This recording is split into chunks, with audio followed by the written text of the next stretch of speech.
ওরে মানুষ হইছো বেহুশ দুনিয়ার পিছে, ওরে মানুষ হইছো বেহুশ দুনিয়ার পিছে, কি জবাব দেবে রে তুই আল্লাহর কাছে। ওরে মানুষ হইছো বেহুশ দুনিয়ার পিছে, কি জবাব দেবে রে তুই আল্লাহর কাছে। হ্যাঁ, কি জবাব দেবে রে তুই আল্লাহর কাছে। রাত দিনে দৌড়া দৌড়ি বিশ্রামের সুযোগ নাই, এত টাকা রাখবা কোথায়, খাবারের তো পকেট নাই। টাকা পয়সা লইয়া কি কেউ কবরে গেছে, টাকা পয়সা লইয়া কি কেউ কবরে গেছে, কি জবাব দেবে রে তুই আল্লাহর কাছে। কি জবাব দেবে রে তুই আল্লাহর কাছে। কথা বলেন ঠিক কিনা? ওয়াল্লাযীনা ইয়াবিতুনা লিরাব্বিহিম সুজদান ওয়া কিয়ামা। আল্লাহ বলেন রহমানের ৩ নম্বর গুণ হইল ভাই, রহমানের বান্দা তুমি যদি হতে হয়, আল্লাহর মায়ার মানুষ তুমি যদি হতে হয়, আল্লাহর মায়ার বান্দা বান্দি তুমি যদি হতে চাও, আল্লাহ বলে রহমানের বান্দার আরেকটা গুণ হইল, রহমানের বান্দা হতে হলে আরেকটা গুণ হইল, আপনাকে রাত্র জাগ্রত করে সেজদা দিবা, সেজদা দিবা, দাঁড়ায়া দাঁড়ায়া নামাজ পড়বা, সুজদা ওয়া কিয়ামা। তারা সেজদা দেয় আবার দাঁড়ায়া দাঁড়ায়া নামাজ পড়ি। অর্থাৎ আমার আল্লাহ বুঝাতে চায় তোমরা তাহাজ্জুদের নামাজ পড়ো, তোমরা নফল নামাজ রাত্রিতে একটা অংশ রাখো, কারণ নফল নামাজে তাহাজ্জুদের নামাজে মানুষের সম্মান বাড়ায়া দেয়। তুমি যদি আল্লাহর বন্ধু হতে চাও, তুমি যদি আল্লাহর ওয়ালি হতে চাও, তুমি যদি মালিকের কাছের বান্দা হতে চাও, আমার আল্লাহ বলে বান্দারে তুমি রাত্রিতে সেজদা দিও, লম্বা লম্বা সেজদা দিও, দাঁড়ায়া দাঁড়ায়া ইবাদত করিও, বندگی করিও, অর্থাৎ তাহাজ্জুদের নামাজের আমল করিও। আমার আল্লাহ অন্য এক আয়াতে বলেন ওয়া মিনাল লাইলি ফাতাহাজ্জাদ বিহি নাফিলাতাল লাক আসা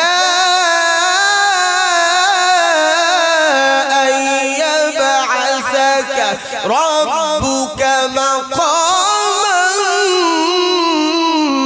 محمودا।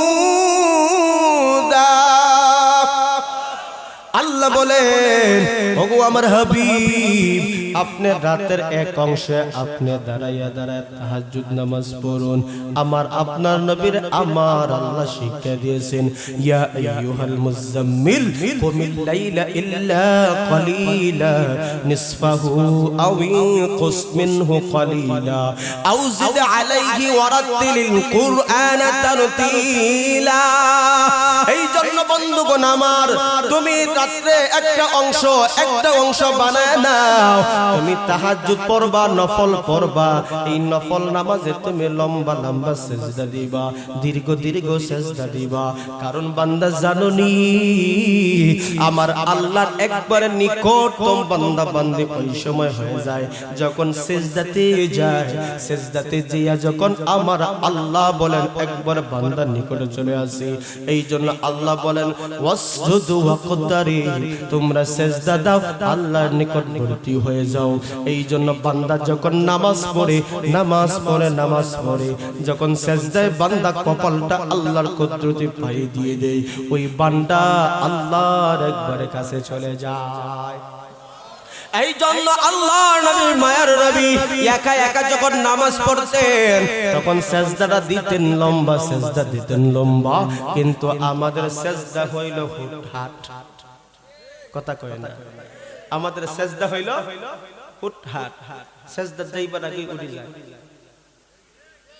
আছেন সেজদা যাওয়ার আগে উঠে যায়। আমাদের গ্রামগঞ্জে নামাজ হইল 5G স্পিডে। কি স্পিডে? 5G স্পিডে।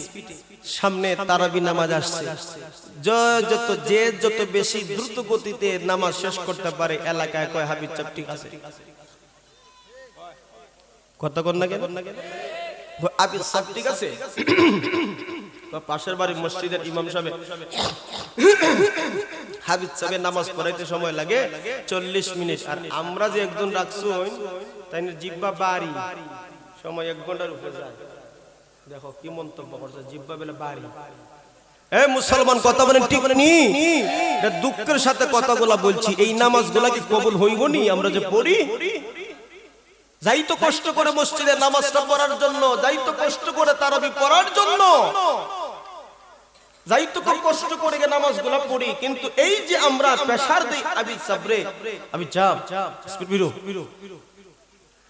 কথা কোন ঠিক নেই আমরা যে চাপ দেই উনিও আপনার কথা রক্ষার্থে নামাজ এমন দ্রুত গতিতে পড়ে না কুস্তা বুঝা যায় খালি ইয়া আল্লাহুনা তাআলামুন আল্লাহু আকবার কথা কই ঠিক নেই এই নামাজগুলা কি হইব কথা বলেন তাইলে এই যে একটা মনোভাব আমরা পরিহার করা দরকার আছে নি ভাই ও মুদাহরপুরের মুসলমান ভাই এই মনোভাব আমরা পরিহার করা দরকার আছে নি আপনারা মনে করবেন হুজুর আমদানি দিয়ে কইছেন খালি আর কেউ নাই কথা কোন ঠিক নেই নাম বলে না বুঝবা যে আপনারা খালি তাড়াতাড়ি করেন মনে মনে অনেকে প্রশ্ন করতে পারে আরে মানুষ কত ধরনের এক কথা বললে কত বিশ্লেষণ হয় কথা বলেন ঠিক নেই যেহেতু আপনাদের এলাকায় আমি ওয়াজ করতেছি এই জন্য বলছি সারা বাংলাদেশের জন্য সব জায়গার জন্য কথা বলেন ঠিক নেই তো আমরা যারা নামাজ পড়ব নামাজ পড়ি আমরা কার সামনে দাঁড়াই কথা কোন না দুনিয়ার মানুষের সামনে আমরা যখন দাঁড়াই দুনিয়ার মানুষের সামনে দাঁড়াইলে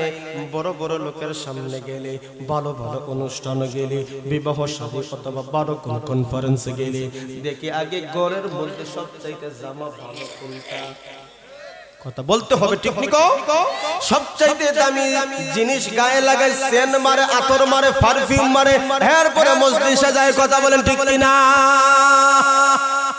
তার সামনে কথাবার্তা যখন বলে তখন শালীনতার সাথে হাত পাও যখন নড়াচড়া করে তখনও শালীনতার সাথে কারণ যদি বড় লোকের সামনে বেয়াদবি হয়ে যায় লজ্জা দিব কথা বলেন ঠিক কিনা কিন্তু ও মুসলমান আমি যখন আমার মালিকের সামনে দাঁড়াই আমাদের সমাজে এমন মুসল্লি আছে নামাজে যখন যায় একবারে টুপি যে লাগাইছে 1 মাস আগে দয়া দেশে ময়লা হইতে হয় না শুধু তাই না ভালো ভালো জামা লাগে সুকেশের ভিতরে ভরে শুধু একটা গামছা গলায় দিয়াই অনেকে সাইরা লায় আসেনি কথা কোন না কেন ভাই এগুলা তো জরুরি কথা অথচ আল্লাহ পাক রব্বুল আলামিন বলেন আল্লাযীনা হুম ফি সালাতিহিম খাশিউন আল্লাহ বলে বান্দা বান্দির দল তোমরা যে নামাজে দাঁড়াইবা নামাজ যে তোমরা পড়বা তোমরা খুশু খুদুর সাথে নামাজ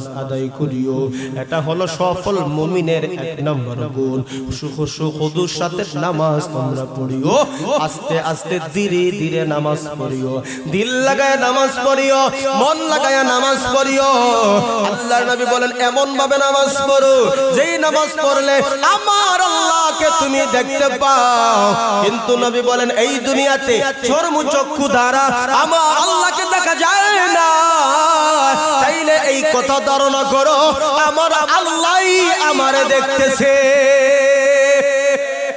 আল্লাহ যদি আমাকে দেখে তাইলে এভাবে নড়াচড়া করিয়া হুটহাট করিয়া নামাজ হবে না কথা বলেন ঠিক কিনা এই জন্য বন্ধুগণ আমরা 5 ওয়াক্ত নামাজ পড়ি ওই নামাজটাকে আস্তে আস্তে পড়ব আমার বন্ধুগণ আমার প্রাণের ভাইরা সামনে রমজান মাস আসতেছে এই রমজান মাসে তারাবি নামাজ হইল সুন্নাত এই জন্য এই তারাবি নামাজটাকে আস্তে আস্তে পড়ার জন্য প্রিপারেশন নেও এখন থেকে মনে বুঝাও সকল ব্যস্ততা একদিকে আমি রহমত বরকত নাজাতের মাস রমজান পাইছি একটা রোজাও ছাড়ব না একটা তারাবিও মিস করব না আর নামাজ যে পড়বো আস্তে আস্তে পড়ার জন্য তৈয়ার হয়ে যাও তুমি ঘন্টার পর ঘন্টা তুমি খেলা দেখতে পারো তোমার পায়ে ব্যথা লাগে না কথা বলেন ঠিক ঘন্টার পর ঘন্টা বিশ্বকাপ খেলা দেখো দাঁড়ায়া খেলা দেখো 90 মিনিট তার চাইতে আরো বেশি ঘন্টার পর ঘন্টা তুমি দাঁড়ায়া, বৃদ্ধ হও যুবক হও সর্বশ্রেণীর মানুষ দাঁড়ায়া দাঁড়ায়া খেলা দেখে ওই সময় তোমার পাজরে ব্যথা করে না। আর সামান্য সময় 1 ঘন্টা 1.5 ঘন্টার নামাজ তাহাজ্জুদ পড়বা, আমার তারাবি নামাজ পড়বা, এই সময় তোমার হাঁটু কোমর ব্যথা আইসা যায়। কথা বলেন, বাস্তবে মিল আছে নি ভাই? এই জন্য কথাটা দিল থেকে আপনি আমার দরদি হইয়া এই জন্য কথা বললাম। যুবক ভাই ও মুরব্বী বাবাজিরা, মিজাজ গরম করিও না। রমজান মাস আইলে তোমার মিজাজটা ঠান্ডা রাখিও, তারাবির জন্য প্রস্তুতি নাও। অর্থাৎ বলবা মুতওয়াল্লি সাহেব, কেশিয়ার সাহেব, সেক্রেটারি সাহেব, আবির চাপরে কইয়া দাও আল্লাহর কালাম যেহেতু পড়তেন, আমরা যাতে বুঝি এইভাবে যেন নামাজ পড়ায়। কথা কও না দেখি, এই কথাটা আগেই অগ্রিম বলে দিও। প্রতিযোগিতা করিও না, অমুক মসজিদ 1 ঘন্টা শেষ, আমরা মসজিদে কেন 1.5 ঘন্টা, আধা ঘন্টা বেশি হয়ে গেছে, হাফিজ সাহেবের জিহ্বা বাড়ি, এই কথা বলিও না। ও মুসলমান, যেহেতু কষ্ট করে নামাজ পড়তেছে, নামাজ পড়তেছি, এই নামাজ যাতে কবুল হয় সেভাবেই পড়ার দরকার আছে নি বাবা। এই জন্য আল্লাহর নবী বলেন, কিছু মানুষ নামাজে পড়ে ঠিকই, কিন্তু এই নামাজ তার কোনো উপকার হবে না। এই নামাজটা যখন আকাশের দিকে উঠবে, আমার আপনার নবী বলেন এই নামাজটাকে ফতলা বানায়া বান্দার চেহারার মধ্যে আমার আল্লাহ মারিয়া দিবেন। অর্থাৎ আল্লাহ বুঝাইবেন, তোর ঢঙের নামাজ আমি কবুল করব না। তাহলে নামাজটা পড়তে হবে সুন্দরভাবে। এই জন্য আল্লাহ বলেন, ওয়াল্লাযীনা ইয়াবিতুনা লিরাব্বিহিম সুজদান ওয়া কিয়ামা। ও মুমিন, তুমি নামাজ পড়ো, অর্থাৎ বিশেষ করে ফরজ নামাজের পরে নফল নামাজগুলো বেশি বেশি পড়ো, সেজদা করো, সেজদা লম্বা করো। আমরা লক্ষ্য করে দেখেন, গতকালকে আমাদের শবে বরাত গেল, নিসফে মিন শাবান গেল। একটা ছোট্ট একটা ঘটনা বলে নবীজি কেমন ভাবে নামাজ পড়তেন। লাইলাতুন নিসফে মিন শাবানে নবীজির বিবি হযরত আয়েশা রাদিয়াল্লাহু তাআলা আনহা বলেন, আমি দেখি আল্লাহর নবী মায়ার নবী যখন নামাজ পড়তেছেন, নামাজের মধ্যে সেজদায় গেলেন, সেজদায় যাওয়ার পরে আর তো নবী উঠে না, আর নবী উঠে না। এত দীর্ঘ সেজদা, এত লম্বা সেজদা। আমি চিন্তা করলাম নবীজি দুনিয়াতে আছে নাকি দুনিয়া থেকে বিদায় নিয়ে গেছেন।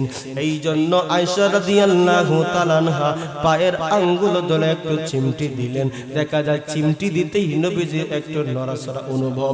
আল্লাহর নবী, মায়ার নবী নামাজ শেষ করার পরে বললেন, আয়েশা তুমি আমার পায়ে চিমটি কেন দিলা? আয়েশা ডাকটা বলে, পয়গম্বর আমি দেখতেছি আপনি দুনিয়াতে আছেন নাকি বিদায় হয়ে গেছেন। এত দীর্ঘ সিজদা, এত লম্বা সিজদা। আমার নবী ডাকটা বলেন, আয়েশা আমার নবী, মায়ার নবী বলেন, আমার উম্মতের দল, যখন তুমি সিজদা দিবা ওই সময় একমাত্র আল্লাহর কাছে চলে যাও। এই জন্য নফল নামাজে সিজদায় গিয়া আমার আল্লাহর কাছে চাও। অভাবী আছো, অভাব দূরের জন্য চাও। সন্তান হয় না, সন্তানের জন্য চাও। আপনার ছেলে মেয়ে কথা শুনে না, আল্লাহর কাছে বলো। দুনিয়ার যত কল্যাণ করেছে সবগুলো সিজদার মধ্যে বলো। আমরা শুধু সুবহানা রাব্বিয়াল আলা এই তাসবিহ 3 বার 5 বার 7 বার পরে উঠে যায়। এই জন্য নফল নামাজও আপনি তাসবিহ পড়ে অন্যান্য দোয়া করা যায়। আল্লাহর কাছে দিল থেকে, মন থেকে অন্যান্য দোয়া করবা সিজদায় গিয়া, কারণ তুমি একমাত্র আমার আল্লাহর নিকটে আছো। কথা বলেন ঠিক নেই? আল্লাহর নিকটে তুমি যখন চলে গেলা, আল্লাহর কাছে যখন তুমি চলে গেলা, তাইলে অল্প কথা বলিও না, অনেক কথা বলো। যদি কবুল হয়ে যায় তুমি দামি হয়ে যাইবা। কথা বলেন ঠিক নেই? এই 5 ওয়াক্ত নামাজের পাশাপাশি তাহাজ্জুদ নামাজ পড়ব কি পড়ব না? এই জন্য আল্লাহ বলেন তুমি যদি রহমানের বান্দা হতে চাও আমার আল্লাহ 3 নম্বর গুণটা আলোচনা করেন ওয়াল্লাযীনা ইয়াবিতুনা লিরাব্বিহিম সুজদাও ওয়া কিয়ামা রহমানের বান্দার 3 নম্বর আরেকটা গুণ হইল তারা রাত অতিবাহিত করে তাদের রবের উদ্দেশ্যে সালাত করে সিজদা করে এবং দাঁড়ায়া দাঁড়ায়া সময় পার করে এরপরে রহমানের আরেকটা বান্দার আরেকটা গুণ হইল ওয়াল্লাযীনা ইয়াকুলুনা রাব্বানা আসরিফ আন্না আযাব জাহান্নাম ইন্না আযাবাহা কানা গরামা ইন্নাহা সাআত মুস্তাকাররা ওয়া মুকামা আল্লাহু আকবার বলেন রহমান বান্দা তুমি যদি হতে যাও 4 নম্বর গুণ আমার আল্লাহ বলেন ওগো আমার মালিক তুমি আমার জাহান্নামের আগুন থেকে বাঁচাও জাহান্নামের আগুন থেকে বাঁচাও আল্লাহ বলে রহমানে বান্দার আরেকটা গুণ হইল তারা যখন কথা বলে আল্লাহর কাছে যখন যায় বান্দা বলে গো মালিক জাহান্নামের আগুন থেকে বাঁচাও জাহান্নামের আগুন বড়ই কঠিন জায়গা জাহান্নামের ভয়াবহ আযাব বড় কঠিন জায়গা এইজন্য বান্দা বলে আল্লাহ আমি জাহান্নামের আগুন থেকে বাঁচতে চাই আমি জাহান্নামের আগুন থেকে বাঁচতে চাই বান্দা বলে হে আমাদের রব আমাদের মালিক আমাদেরকে জাহান্নামের শাস্তি বিরত করো এবং জাহান্নামের শাস্তি বড় নিশ্চিত সর্বনাশ এই জাহান্নামের আগুন বড় বিনাশকারী এইজন্য জাহান্নামের আগুন থেকে আমারে বাঁচাও নিশ্চয়ই আশ্রয়স্থল এবং বসতি হিসাবে ওটা কতই নিকৃষ্ট জায়গা অর্থাৎ মানুষ যখন জাহান্নামে যাবে ওই জাহান্নামের বসবাস জায়গাটা হইল নিকৃষ্ট আল্লাহ বলে বান্দারে তুমি আমার কাছে যখন চাইবা তখন তুই এই কথা বলে চাস রব আমার মালিক আমারে জাহান্নাম থেকে বাঁচাও তাইলে আমরা যখন কথা বলবো দোয়া করব দোয়ার মধ্যে কি চাইবো আল্লাহর কাছে জাহান্নাম থেকে বাঁচার দোয়া কথা বলেন ঠিক নি এই জন্য মুসলমান রহমানের বান্দার কাজই হইল আল্লাহর কাছে চাওয়া আল্লাহর কাছে যদি চাওয়ার মতন চাইতে পারি গোলাম আমার আল্লাহ খালি হাতে ফিরাই দেয় না কারণ কতক্ষণ ঠিক নেই কারণ আমার আল্লাহ তো দয়ালু আমার আল্লাহ তো দয়ালু এই জন্য এই রহমানে বান্দা হতে হলে আমার আল্লাহ এক একটা গুণ আলোচনা করে করে আমার আল্লাহ বলেন জাহান্নাম বড় কঠিন জায়গা জাহান্নাম বড় কঠিন বিপদগ্রস্ত ওয়ালার জন্য আমার আল্লাহ বলেন